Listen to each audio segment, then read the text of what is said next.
Hello and welcome. My name is Ronan Isaac with Wlanmall.com, and today we're going to discuss setting up a view in the Milestone XProtect Smart Client. So to start off with, we'll discuss the left-hand side of the screen.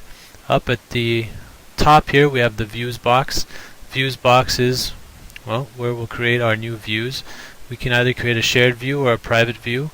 That's pretty self-explanatory. A shared view will be a view that you create that will be seen by other users of the XProtect surveillance system, and a private view is for your eyes only. Down below that we have a system overview box. Here is where you will be selecting your cameras from your system and dragging them into the view you create. So without further ado, let's jump right into it. We're going to today create a shared view. First off, we'll need to create a folder. Let's say this is going to monitor our office here.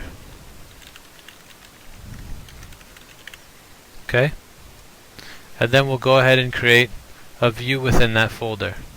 So we'll click on the second icon in, and this will bring a drop down. The drop down will show you the different layouts we have for displaying the cameras. This gives you an option of 1 by 1 all the way up to 8 by 8, which will display 64 cameras at a time. Obviously if you go with 8 by 8, they're going to be very small, so I would recommend you have a very large screen if you go that way. Today we're going to set up a 2 by 2, which is 4 cameras. So we'll go ahead and click on that. You can name it here if you'd like. Call it warehouse. Okay, and then once you set up your view, this is your initial layout.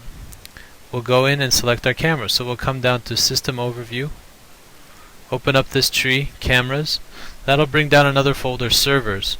Depending on your surveillance system setup, you may have distributed servers around the country, around the world.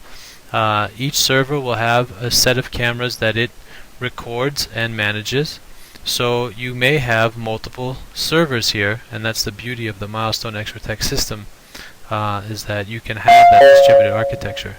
So we'll open up this initial server here because that's all we have, and then all you need to do is then drag and drop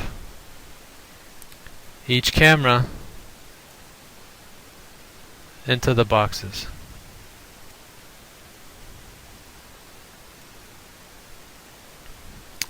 Once you do that, your view is all set up. If we go to live,